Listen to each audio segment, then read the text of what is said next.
আসসালামু আলাইকুম, আমি জান্নাত আবুধাবি থেকে আপনাদের সবাইকে ঈদ মোবারক। তাকাব্বালাহু মিন্না ওয়া মিনকুম। আশা করি সবাই ভালো আছেন, আমিও ভালো আছি।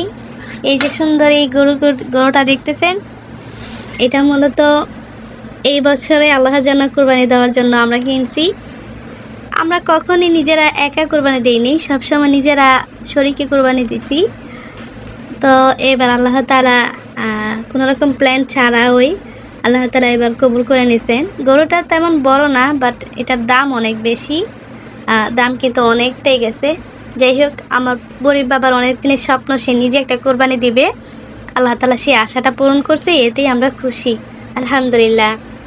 আর এদিকে দেখেন, ঈদের দিন সকালে আমি মূলত আমাদের বাসার মেলাটাকে, ছাগলটাকে দেখতে আসছিলাম। ও আমাকে দেখেই লাগে যে আমাকে নিয়ে পলায়।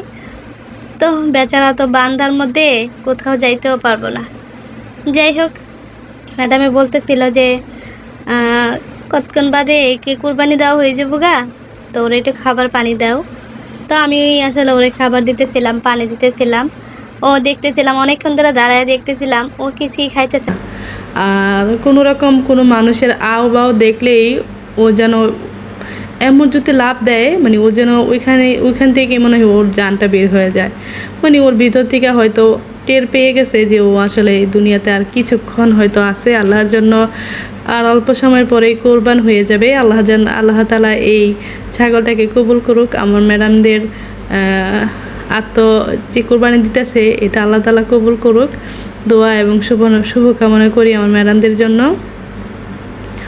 তাদের জন্য আমরা সবসময় ভালো চাই, কারণ হইতেছে যে তারা আমাদের প্রতি কেয়ার না করুক, তাদের বাসায় আসি, খাইতেছি, আলহামদুলিল্লাহ মাস শেষে ভালো একটা বেতন পাইতেছি, এতেই হয়তো শুকরিয়া। হয়তো ছোটোখাটো বিষয়গুলো মনে করলে হয়তো মন খারাপ হয়। যেমন ঈদের দিন তারা একটা ড্রেস তো দূরের কথা, ঈদ মোবারকটা দিয়েও বলো না যে কেমন আছো, এই সেই। তারপরে হইতেছে যে কত রকমের খাবার তাদের ঘরে, তো বলে না যে এটা নিয়ে খাও। আসলে খাদ্দামা তো খাদ্দামাই, বুঝছেন না? মা বাবা ছাড়া এই পৃথিবীর সন্তানের ভালোবাসা আর কেউ দিতে পারবে না। আজকে ঈদের দিন মাকে অনেক মনে পড়তেছে, বাবাকে বলতে ইচ্ছে করতেছে যে বাবা ঈদ মোবারক। আর আমার বাবা আমার মাথা ছুঁয়ে দোয়া করবে যে আমার মেয়ে 1000 বছর বেঁচে থাকুক, 1000 ঈদ পাক। জানি না এই ঈদ কবে পাবো, আমার মা বাবার সাথে কবে এই ঈদ পালন করব জানি না। সকল প্রবাসীর জন্য দোয়া রইল, সবাই সবার দেশে গিয়ে ঈদ করেন। ইনশাআল্লাহ একদিন আমিও আমার ফ্যামিলির সাথে ঈদ করবো, সেই আশা এবং প্রত্যাশা। আর এদিকে দেখেন, আমাদের একজন বাঙালি ভাই আসছে ছাগলটিকে কুরবানি দিতে। তো তারাই মূলত প্রত্যেক বছরই আসে কুরবানি দেওয়ার জন্য। তাদের কাজ আসলে অনেক সুন্দর। আপনারা যারা প্রবাসী ভাইয়েরা আছেন, যারা আরবি ঘরে কাজ করেন, আপনাদের কাজটাও অনেক সুন্দর করে করার চেষ্টা করবেন, কারণ আরবিরা যদি একবার বুঝে যায় যে আপনি অনেক ভালো কাজ করেন, তাহলে আপনাকে তারা সব সময় ডাক দিবে।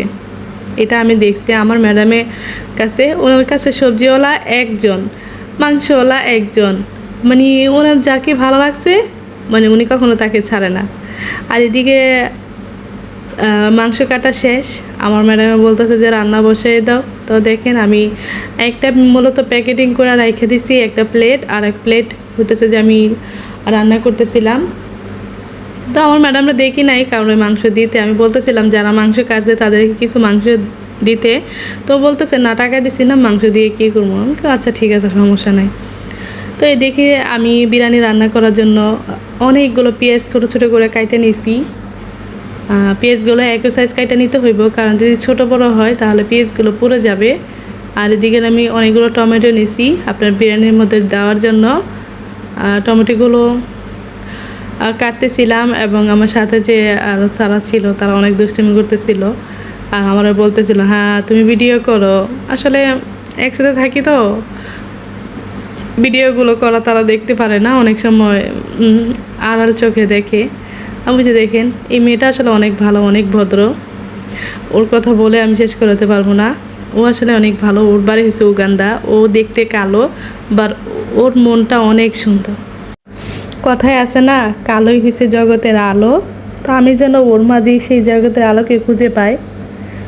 ও যেমন কর্মঠ, তেমন জ্ঞানী, আর তেমনই ভদ্র। কোনো সময় কারোর সাথে বিতর্ক লাগলে, ঝগড়াঝাটি লাগলে সবসময় দেখি ওকে এড়িয়ে যাইতে। আসলে মানুষের থেকে অনেক কিছু শেখার আছে, শেখার কোনো শেষ নাই। মেয়েটা ছোট হলে কী হইব, আল্লাহ তাআলা ওকে অনেক জ্ঞান দিছে। মাঝে মাঝে আমার টুকিটাকি কাজে ও হেল্প করে, আর হেল্প করলে করে, না করলে নাই, সেটা আমার বিষয় না, আমি সেটা চাইও না তাদের কাছে। আমি আমার মধ্যে যেটা আছে আমি সেটা দিতে দেই, এর জন্য হয়তো তাদের থেকে ভালোবাসা পাই। কোনো জিনিস আমি তাদেরকে ছাড়া খাই না। আমি নিজে চা বানাইলে তাদের জন্য বানাই, আমি নিজে ভাত খাইতে বইলে তাদের জন্য প্লেট আইনা ভাত দেই, তারপর তারা খায়। আর ওই ছাগলের যে বট ছিল, সেই বটটা আমার ম্যাডামে অনেক পছন্দ করে। ম্যাডামের জন্য মূলত আমি এত কষ্ট করে এই বটটা পরিষ্কার করতেছি। বটটা পরিষ্কার করতে তেমন একটা সমস্যা হয় নাই, যাই হোক আলহামদুলিল্লাহ আমি খুব ইজিভাবে বটটা পরিষ্কার করে ফেলাতে পারছি। একসময় আমি বট আরেকবার ওই ওই ওই ঈদে আমি কোরবানির বটটা যখন নিতেছিলাম, তখন বটটা আমি চুলার মধ্যে জাল দিয়ে এটাকে সিদ্ধ করে লাইছিলাম, আর তখন এটা স্কিনটা একদম নষ্ট হয়ে গেছিলো গা। কিন্তু এবার আমি বলছি যে এবার কোনোভাবেই আমি বটটাকে নষ্ট হতে দিব না, অবশ্যই এটা আমি পরিষ্কার করব এবং আমি এটাতে সাকসেসফুল হইব। তো যেই কথা সেই কাজ। আমি আসলে গরম পানিটা আজকে আর সিদ্ধতে দিইনি, আজকে আমি এর স্কিনে দিয়ে মূলত 2 থেকে 3 মিনিট রাখছিলাম। তো রাখাতেই দেখি যে মাশাআল্লাহ এটা অনেক সুন্দর করে উঠায় পড়ছে বটটা। আমি তো ভাবতেই পারি নাই যে মানে এত তাড়াতাড়ি করে এই বটটা আমি পরিষ্কার করতে পারবো। আর আমার বট পরিষ্কার করতে ভালো লাগে না, কেমন জানি মানে ইয়ে লাগে। বাট যখন বটটা পরিষ্কার করতে গেছি, এটা স্কিনটা যখন ইজিভাবে উঠে গেছে গা, তখন আমার যেন ভালোই লাগতেছে যে আমি সারাদিনে এরকম বট থাকলে হয়তো সারাদিন আমি পরিষ্কার করতে পারবো। কতটা সুন্দর আসলে হয়েছে আপনারা দেখলেই বুঝতে পারবেন। আর এদিকে দেখেন আমি বিরিয়ানির জন্য প্রায় 1 পাতিলা মাংস বিরিয়ানির জন্য বসাই দিছি। আর এটা মূলত এখানে সব ধরনের মশলাই আছে, আপনার সব জাতীয় মশলাই। এখানে আবার আমি বোম্বাই বিরিয়ানি মশলাটাও ইউজ করছি। আর সাথে আমি একটা প্যানের মধ্যে তেল গরম করে পেঁয়াজ দিয়ে দিছি। পেঁয়াজগুলো আমার ম্যাডামে একদমই তেল খায় না, এর জন্য তেল একদম কমাই দিছি। তেল দেখলেই ওনার মাথার মধ্যে বাড়ি পড়ে। এদিকে ওই উগান্ডা মেয়েটা আমার থেকে কুরসুন নিয়ে ও নিজে কতক্ষণ পেঁয়াজগুলো নাড়তেছে আর বলতেছে, মানে অ্যাক্টিং করতেছে আর কি, যে আমি রান্না করতে পারি না, তুমি রান্না করতে পারো। তাই আমি বলতেছি তুমি যদি রান্না করতে না পারো তাহলে তোমার হয়ে তোমার শ্বশুর বাড়িতে আমি যাবো, ঠিক আছে? তো দেখেন ওর অ্যাক্টিংটা দেখেন।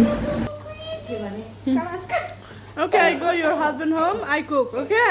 You know cook. Shamim. দেশি মানুষ অনেকটা চেষ্টা করছে রান্না করার জন্য, তো অবশেষে রান্নার কাজটা যেহেতু আমি করি, আমাকে নিতে হলো দায়িত্বটা। এদিকে আমি টমেটো এবং পেঁয়াজটা একসাথে ভাজা নিতেছি তেলের মধ্যে।